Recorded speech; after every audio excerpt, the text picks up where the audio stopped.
El sábado 5 de enero el grupo amaneció en el aeropuerto de Maiquetía para tomar el vuelo de Avianca, con ruta Caracas-Bogotá-Quito. Ellos eran Jesús Barreto, Conrad Meixter, Ramón Blanco y Eduardo Cedeño. Sobrevolaron Venezuela paralelamente a la cordillera andina venezolana. Seguidamente observaron cómo los llanos se arrugaban y se elevaban bruscamente para convertirse en los glaciares de la Sierra del Cocuy, en Colombia. Si quedaba alguna duda de lo que pensaban hacer, esta quedó disipada con la visión de las montañas y las ganas que tenían de subirlas. Pronto visualizaron, por la ventanilla contraria, a un volcán con la forma típica de las caricaturas, un cono empinado con nieve en forma de ondas que más recordaban al adorno de una torta que a un glaciar. En pocos minutos estaban sobrevolando Bogotá, donde tuvieron que tomar el siguiente avión, más pequeño y mucho más cargado de pasajeros que el anterior, rumbo a Quito. Ahora con rumbo sur, veían nuevas montañas con glaciares pintados con vetas amarillas.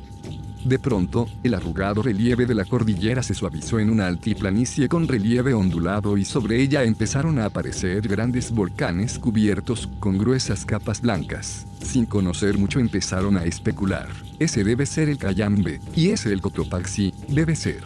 De pronto, cuando el avión empezó a girar para enfilar al aeropuerto de Quito, un enorme y perfecto cono blanco apareció por la ventanilla. Sin duda, ese es el Cotopaxi. Fueron recibidos por Manuel Jacome, amigo y compañero de expediciones de Ramón, quien sería su anfitrión y conjuntamente con su hijo Diego, su guía en las montañas de Ecuador. La altura promedio de Quito es de 2.800 metros, haciéndola una de las capitales más elevadas del mundo. Ese primer día descansaron del viaje y dieron algunas vueltas de reconocimiento cerca del hotel. El domingo 6, Manuel los fue a buscar temprano. Del hotel se dirigieron a la parada del trolebús para ir al centro histórico de Quito, que es el más grande y antiguo de toda Sudamérica, declarado por la UNESCO como Patrimonio de la Humanidad. Visitaron la Plaza de la Independencia, la catedral donde reposan los restos de Antonio José de Sucre, la plaza y la catedral de San Francisco. Caminando por aquellas calles coloniales, Conrad, Jesús y Eduardo se adelantaron a Manuel y Ramón, que venían conversando. Los esperaron en la siguiente plaza.